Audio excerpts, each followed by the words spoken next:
siang, Romo Benis Theo. Siang hari ini kita meminta agar Romo bisa menjelaskan persoalan-persoalan kita seputar perjuangan untuk menegakkan kembali Pancasila.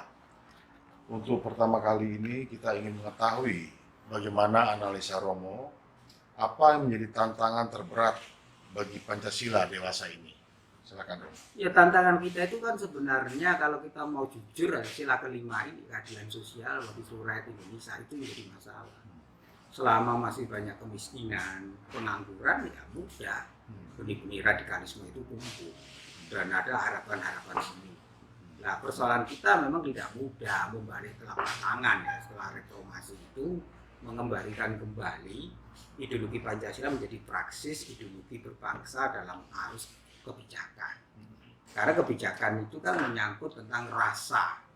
Jadi bagaimana rasa ketuhanan, rasa kemanusiaan, persatuan, rasa kerakyatan dan keadilan itu menjadi bagian dari pengambil kebijakan dan masyarakat. Nah, di sini persoalan kita. Jadi persoalan kita itu adalah bagaimana membangun keseimbangan antara negara dalam arti pemerintah buat regulasi, pasar itu mekanismenya bagaimana ekonomi, dan warga. Nah, keseimbangan ini yang harusnya di tengah. Jadi kalau kita bicara tentang aplikasi Pancasila, ya bagaimana Pancasila itu menjadi ideologi bangsa. Saya matiin aja ya, saya tendangkan terus. Ideologi bangsa yang secara praktis mampu memberikan titik temu itu. Titik temu antara negara dalam arti pemerintah, pasar, dan warga. Jadi Pancasila itu harus menjadi titik temu. Nah, keadilan itu terjadi ketika ada titik temu. Titik temu antara pemerintah, pasar, dan warga. Nah, di sini persoalannya. Nah, persoalan sekarang mau tidak mau ini kan warisan. Warisan dari pemerintahan masa lalu yang korup, pemerintahan masa lalu yang dalam pengertian Pancasila tidak diaplikasikan dalam kebijakan. Nah, sekarang tantangan itu bagaimana mengaplikasikan itu tidak mudah. Karena mudah menyangkut sebuah proses birokrasi yang sudah turun-temurun. Nah, ini membutuhkan yang namanya sebuah terobosan-terobosan. Nah, terobosan-terobosan ini bisa kita lihat bagaimana ketika pemimpin memiliki kebijakan. Contohnya Risma, itu jelas sekali. Ketika dia dipercaya Menteri Sosial, dia menjalankan pasal 34 itu, fakir miskin dan terlantar di daerah negara. Kan itu aplikasi Dari Pancasila. Dari Pancasila, Pak Jokowi mencoba menjalankan sila ketiga dan sila kelima dengan pembangunan infrastruktur luar Jawa. Sehingga teman-teman yang Kalimantan yang dulu susah dijangkau, sekarang dengan transaksi yang baik, itu akhirnya terjadi apa? Pertumbuhan daerah-daerah terpencil itu. Kan selama ini kan yang diperhatikan hanya Jawa. Nah, kalau kita mau membangun satu kesadaran berkonstitusi, hidup sama bernegara, ya harusnya kebijakan-kebijakan itu harus utamakan Pancasila. Tapi mengapa Romo masih ada kelompok-kelompok yang tampaknya masih susah untuk menerima Pancasila? Ya, itu kan kelompok kecil. Kelompok kecil itu masih pasti ada di semua negara. Karena mereka mendapatkan ruang berekspresi. Dan ruang ekspresi itu yang selalu digunakan adalah media sosial. Dan media sosial itu kan tidak ada kontrol. Tidak ada yang namanya pembatas. Semua orang bebas. Ya, ideologi-ideologi ini muncul kan karena menganggap seolah-olah persoalan kesejahteraan, keadilan, persoalan mengenai bagaimana masyarakat menikmati kebutuhan sandang, pangan, dan papan itu tidak terpenuhi. Maka muncullah disebut ideologi-ideologi utopis itu. Nah, ideologi itu beri harapan semu, seolah-olah kalau mereka menjalankan secara murni dan konsekuen semua manipulasi ajaran-ajaran agama yang dimanipulasi untuk kepentingan politik sesaat itu, seolah kesejahteraan itu terjadi. Itu kan utopis. Nah, utopis ini muncul karena apa? Karena situasi ketidakpastian, situasi ekonomi, dan situasi merasa mereka mengalami ketidakadilan sosial. Situasi ini yang memungkinkan bertumbuh berkembang seperti jamur. Tapi kan ini tidak boleh dibiarkan. Nah disinilah peranan negara hadir. Negara hadir untuk mengatakan, untuk menyetop. Ini kan ideologi kematian. Mengapa disebut ideologi kematian? Ya karena mereka takut hidup. Karena mereka menebarkan rasa takut, rasa khawatir, rasa kecemasan, seolah-olah dengan jalan pintas mereka masuk surga. Ini kan ideologi kematian. Lah maka bagaimana sekarang peranan media sosialnya itu? Ya pemerintah harus mengontrol. Media sosial harus membangun optimisme bagi bangsa dan negara untuk apa masa depan. Karena kita menghadapi persaingan global yang tidak bisa lagi kita terus-menerus mempersoalkan ideologi berbangsa bernegara. Ini sudah selesai sejak 18 Agustus. Kita mengatakan bahwa ideologi kita Pancasila menjadi titik temu, menjadi komitmen bersama. Sehingga orang yang masih mempersoalkan itu jangan hidup di Indonesia. Itu sebenarnya di mana-mana seperti itu negara dari ideologi final, sehingga kita menjawab tantangan ke depan. Nah, tantangan ke depan kita ini menghadapi situasi yang tidak pernah orang ramalkan, yaitu pandemi Covid. Nah, pandemi Covid ini mau tidak mau mengubah baik perilaku ekonomi, perilaku bisnis, perilaku interaksi, perilaku pendidikan ini berubah total. Nah, bangsa yang mampu mengatasi ini hanya satu, bangsa yang bersatu, bangsa yang energinya positif. Tapi kalau kita masih energinya negatif, reaktif, terus mempersoalkan ideologi bangsa, ya kita tertinggal. Karena sekarang ini semua membutuhkan visi yang sama. Nah, dalam visi yang sama seperti ini, kita tidak bisa lagi multitaksir. Multitaksir dalam pengertian multitaksir ini adalah masing-masing memiliki taksir sendiri-sendiri. Nggak bisa lagi. Karena kita butuh kebersamaan, butuh masyarakat yang guyup rukun, butuh yang namanya kesadaran berbangsa itu menjadi satu, karena kita menghadapi situasi yang lebih berat dari krisis 98. Karena semua dunia ngalami. Jadi kalau kita masih mempersoalkan ideologi, masih mempersoalkan tentang eksistensi berbangsa bernegara, masih kasus intoleransi tinggi, masih kita hidup dalam suatu reaktivisme, ya bangsa ini akan tertinggal. Jadi kita nggak bisa lagi hidup dalam reaktivisme, apalagi hidup dalam lingkaran keterpengaruhan akan nilai-nilai misalnya radikalisme, nilai-nilai yang mengancam kesatuan, kuat, kebencian, teror terus-menerus, itu kan reaktif. Nggak bisa lagi. Tapi kita harus membangun sekarang optimisme. Nah, untuk optimisme kita butuh bersatu. Maka Pancasila itu menjadi final di sini. Jadi sudahlah, kita sekarang ayo aplikasikan Pancasila dalam menghadapi situasi pandemi Covid ini. Mana tadi Romo yang Romo ulang lebih utama antara soalan pertama, persoalan keadilan yang belum bisa kita ciptakan, atau negara harus mengontrol? Ya dua-duanya nggak bisa. Negara itu mengontrol dalam arti membuat regulasi untuk menciptakan keadilan itu bisa tercapai. Tapi kan regulasi ini membutuhkan situasi stabilitas politik. Supaya apa? Investasi tumbuh, ekonomi bergerak. Tapi kalau kita tidak stabil, masih polemik terus-menerus, pro kontra, tidak menimbulkan suasana yang damai sejahtera, ya bagaimana orang mau datang? Bagaimana investasi mau tumbuh? Dan bagaimana bangsa ini menatap ke depan?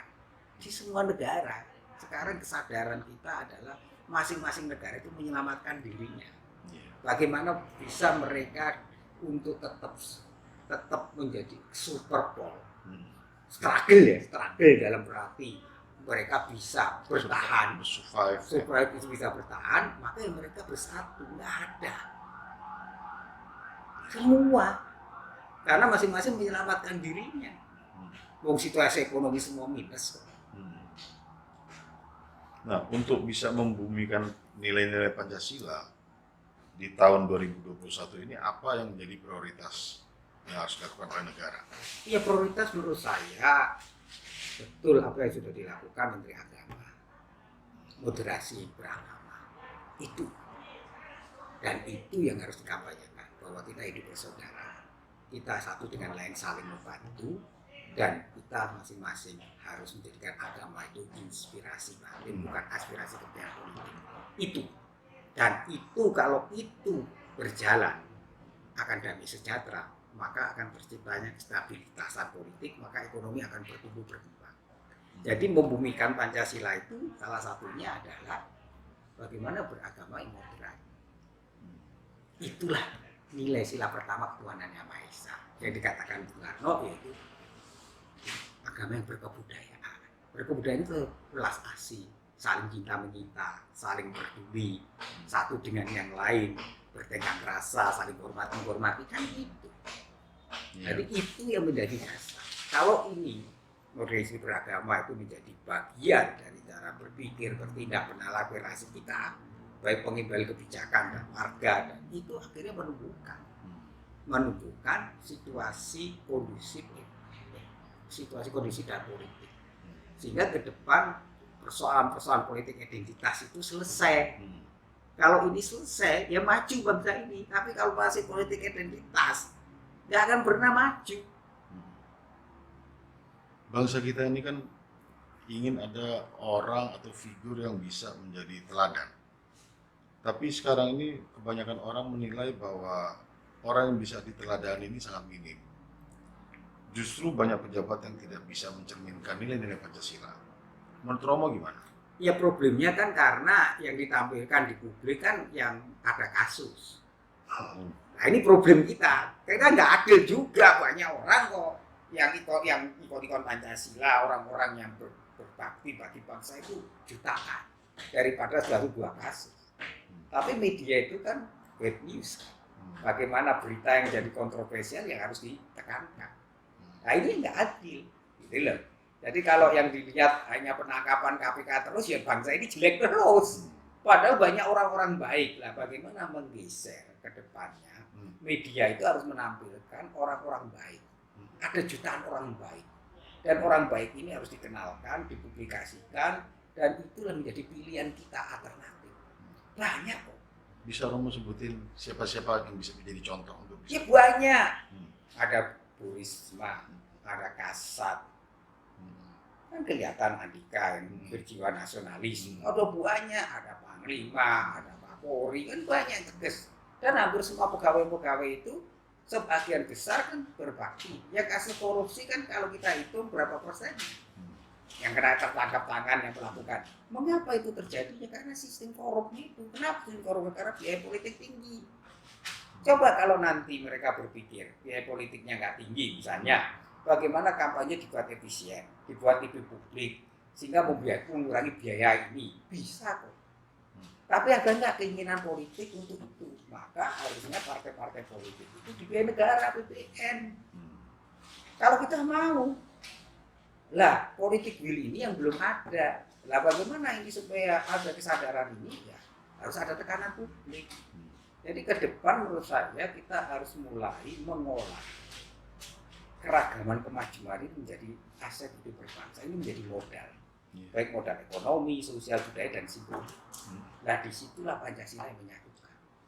Jadi kalau kita menjalankan moderasi beragama, agama menjadi inspirasi batin, bukan aspirasi kepentingan.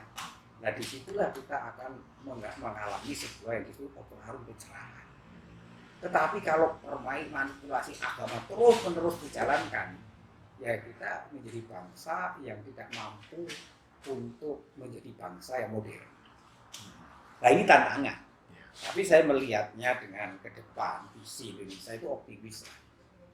Apalagi dengan Menteri Agama yang baru, Menteri Sosial yang memberi harapan. Dan kita berharap memang menteri-menteri nanti itu memiliki profesionalitas di bidangnya.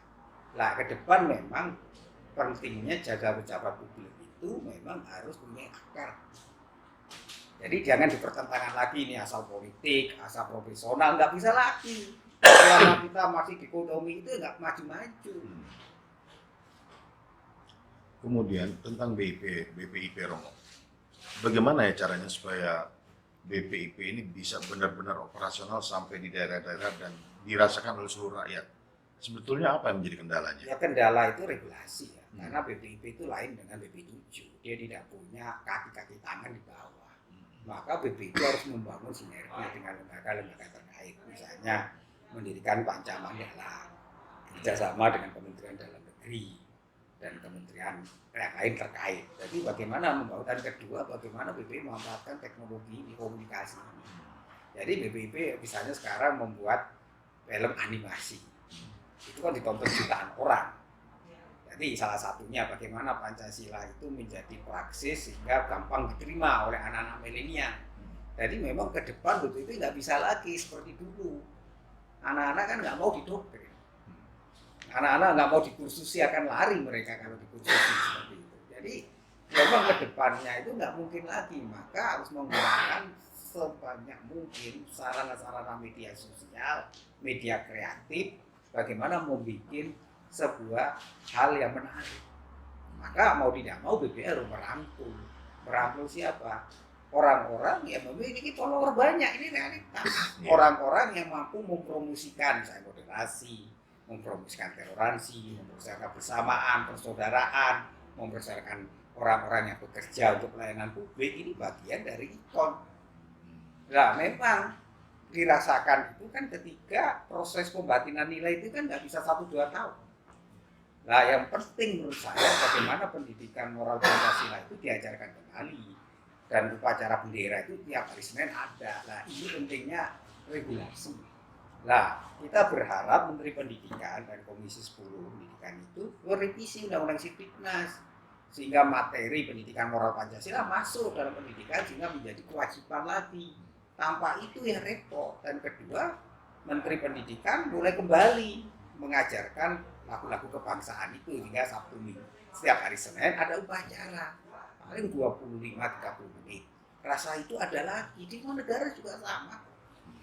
Nah, ini yang dilupakan. Jadi reformasi itu tidak berarti sesuatu yang baik itu ditinggalkan. Ini kesalahan kita. Jadi menurut saya, terus yang ke depan memang BPIP harus aktif mengajak kerjasama semua lapisan. Misalnya kita dengan Kementerian Perempuan kemarin kerjasama tentang Hari Ibu, tapi Hari Ibu itu bukan Mother Day, tapi Ibu pejuang bangsa, mengenalkan pahlawan-pahlawan bangsa. Itu kan bagian dari sebuah dekonstruksi sejarah yang selama ini dilupakan orang, sehingga orang tidak lagi tahu bahwa Panglima Hayati, Panglima Perang itu nggak ada persoalan. Rema Sera, Ratu Sima itu kan nggak ada masalah. Jadi sejak awal Indonesia itu tidak mengenal diskriminasi perempuan. Perempuan jadi panglima perang, pemimpin bangsa dan bahkan raja. Tapi mengapa itu akhir-akhir dipersoalkan? Ya karena kita tidak memahami sejarah. Jadi bagaimana sejarah itu dibuat lebih populer, lebih dikenalkan publik, dan orang menjadi paham. Nah, kita mengalami kekosongan generasi seperti ini. Jadi kekosongan setelah reformasi, pendidikan moral Pancasila tidak ada, upacara bendera tidak ada lagi, sehingga anak-anak generasi ini kan mengalami yang disebut gagap ini. Gagap dalam sejarah, gagap dalam memahami realitas. Tapi ini tidak salah generasi, tapi generasi muda kita kan juga kreatif inovatif, dia mencari. Sehingga mencari kebenaran-kebenaran sejarah itu. Maka akhirnya mereka juga banyak tercerahkan lewat buku-buku, lewat cara mereka searching. Tetapi kalau BPIP ini bisa menyediakan sarana-sarananya ini sehingga orang bisa mengakses, bisa mempelajari, kan lebih efektif. Jadi sekarang ini bentuk-bentuknya memang berubah. Karena dalam dunia digital ini orang sudah tidak lagi membaca, tapi orang lewat audiovisual ingin memahami, belajar dari situ. Lah ini yang disebut dalam teori komunikasi disebut komodifikasi. Nilai tambah apa? Lah BPIP harus memberi nilai tambah terhadap kasana pengetahuan publik dan apa yang diinginkan oleh publik. Jadi publik itu kan menginginkan, kalau kita mau jujur ya, adalah keinginan bagaimana Indonesia yang damai, yang sejahtera, Indonesia yang guyup, yang rukun. Sehingga ini yang membuat salah satunya bagaimana publik concern sehingga terhadap bahaya radikalisme, terhadap intoleransi, sehingga publik kemarin bergerak karena ada kesadaran bahwa nggak bisa kita terus-menerus seperti ini. Nah ini yang menurut saya menjadi modal besar kita, bahwa sebenarnya Pancasila itu dihayati oleh bangsa ini, sehingga Pancasila itu menjadi roh bangsa ini. Maka gerakan gotong royong itu kan spontan. Andai kata tanpa Pancasila, bisa kita bayangkan COVID ini membuat kita bagaimana mereka gagal kok nangani COVID dan banyak orang juga menghadapi. Di Amerika itu lebih buruk penanganan COVID dibanding Indonesia. Dan kita bersyukur dengan segala, harus kita akui kita bersyukur dengan segala hal bahwa pemerintah bisa memberi jaminan kepada masyarakatnya, memberi fasilitas kesehatan untuk ini. Itu kan sesuatu yang harus kita syukuri. Memang tidak sempurna ya, tidak ada yang sempurna. Dibanding Amerika negara maju, kita harusnya lebih bersyukur. Itu fakta. Jadi kita juga tidak bisa lah terus-menerus negatif gitu. Lah bagaimana energi positif ini yang ke depan menurut saya yang harus kita aplikasikan dalam kembangkan karena hanya optimisme, persatuan dan visi yang sama bisa mengatasi ini. Apa perlu Romo? Kalau kita lihat dari angkatan kita ini kan yang masih sempat merasakan P4 ya. Apakah perlu kita kembali mencoba untuk dengan perbaikan-perbaikan melakukan hal yang sama dengan bentuk P4 tersebut? Iya, metodologinya yang berbeda. Tetap. Artinya tinggal kontennya kan bisa disesuaikan kan. Iya. Tapi bagaimana pentingnya ideologi Pancasila itu disosialisasi secara masif ke publik.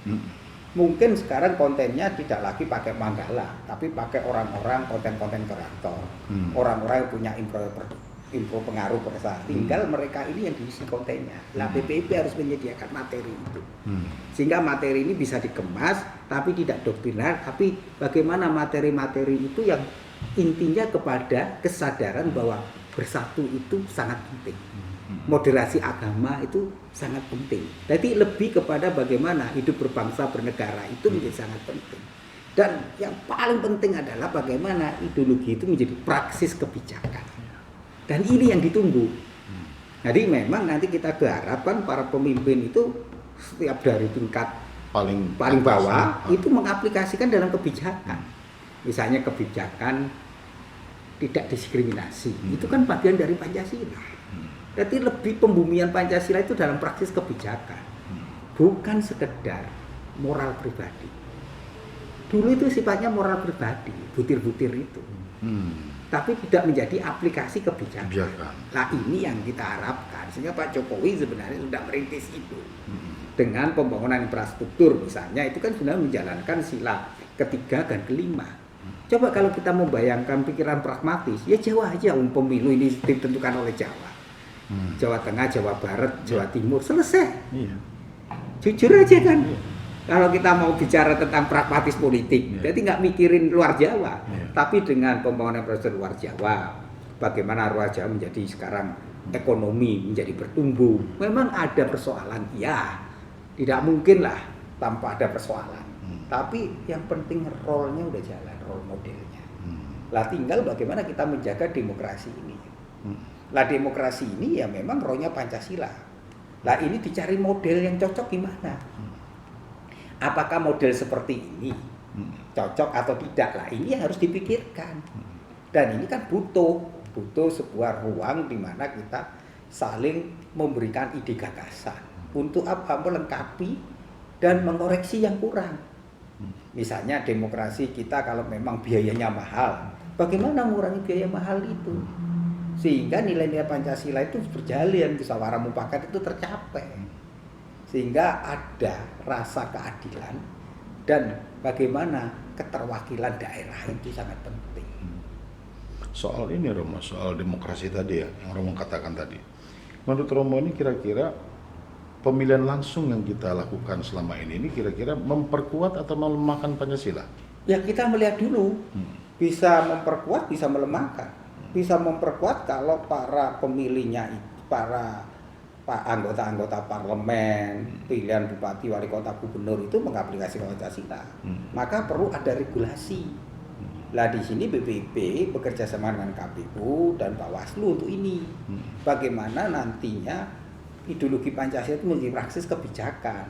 Itu nanti bisa dilihat dalam paparan visi misinya kepala-kepala daerah itu. Harusnya itu yang diuji publik. Karena beberapa calon-calon dan berhasil menjadi bupati atau menjadi wali kota, bahkan mungkin gubernur. itu mereka justru pikirannya itu mendukung yang Lah, intoleransi. itu karena mereka menjadi dukungan publik. Itu memanipulasi agama itu ya ada ya karena menyebutnya politik identitas. Tapi kalau politik identitas tidak laku ya dengan sendirinya akan berubah. Lah maka sekarang bagaimana ruang publik itu mempromosikan nilai-nilai Pancasila itu menjadi keadapan publik. Jadi kalau dia menjadi keadapan publik, dia menjadi keadapan politik. Kalau dia menjadi Pancasila, dia harus mengacu pada itu. Jelaskan. Tapi kan ini problem dari sebuah transisi demokrasi. Yang memang masih berproses. Harus proses. Dan akhirnya saya yakin akan kembali.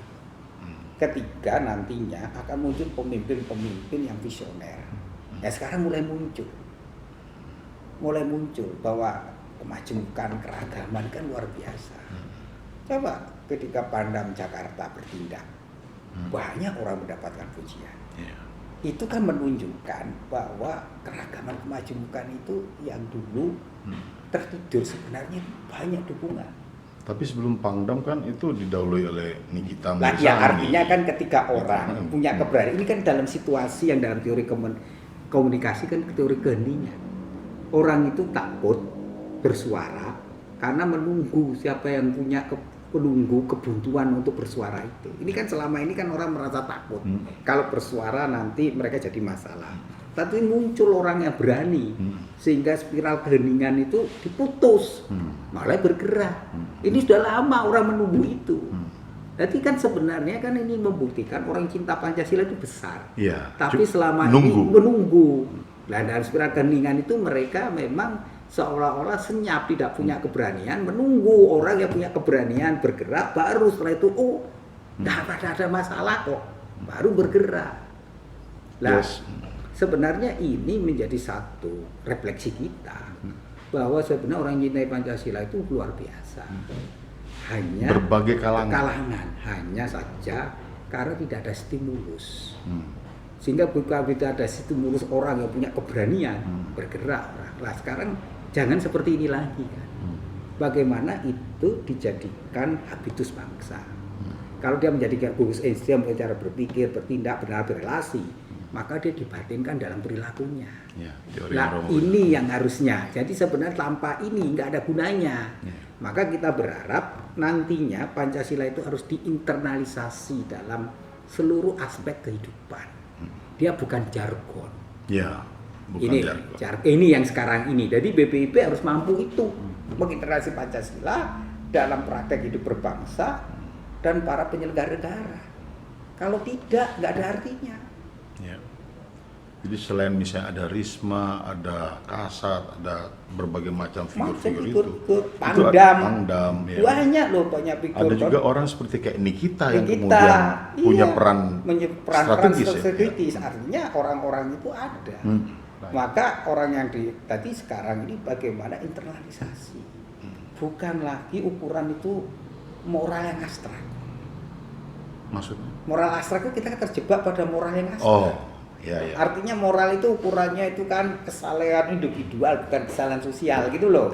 Sehingga orang berhak mengecap akan menghakimi orang-orang itu gitu loh. Maka moral publik itu yang menjadi penting. Lah moral publik itu yaitu nilai-nilai Pancasila itu. Ke depan ini BPIP mungkin perlu memberikan berbagai macam penghargaan pada figur-figur itu. Iya sudah 3 tahun ini ikon Pancasila kan selalu kemarin 75 itu akan tiap tahun memberi penghargaan terhadap mereka yang memperjuangkan nilai Pancasila dalam keadapan publiknya, baik pendidikan, kesehatan, volunteer, analis, orang-orang yang penemu baru, banyak orang-orang hebat di Indonesia. Hanya orang-orang hebat itu kurang ditampilkan ke publik. Dan BPIP kemarin menampilkan serial orang-orang hebat. Dalam dialog Hari Ibu misalnya. Di Hari Ibu. Itu besar-besaran karena BPIP ingin memberikan penghargaan kepada orang-orang hebat itu. Nah, kita ini kurang. Jadi kalau kita mau bicara Pancasila prestasi, bicara Pancasila kemajuan, bicara Pancasila moderasi, orang akhirnya menjadikan bukan jargon tapi aplikasi. Betul. Lah ini yang kita harapkan. Jadi kita berharap kerenan media sosial, TV publik channel itu mempromosikan nilai-nilai Pancasila seperti itu. Kalau ini dipromosikan, dan itu terus-menerus yang mempengaruhi perilaku. Ada teori komunikasi yang disebut kultifikasi. Kalau orang sudah nonton film kekerasan, jadi pengaruhi pikiran kekerasan. Lah ini selama ini jujur saja ruang-ruang publik dibajak oleh mereka ini yang mengajarkan ideologi kematian ini. Dan ini yang akhirnya mengubah perilaku seseorang. Jadi kita ini berdosa semuanya karena membiarkan itu terjadi gitu loh. Maka ke depannya ya, harus digandeng. 3 hal pokok, pemerintah, pasar, dan warga. Ini harus bersinergi.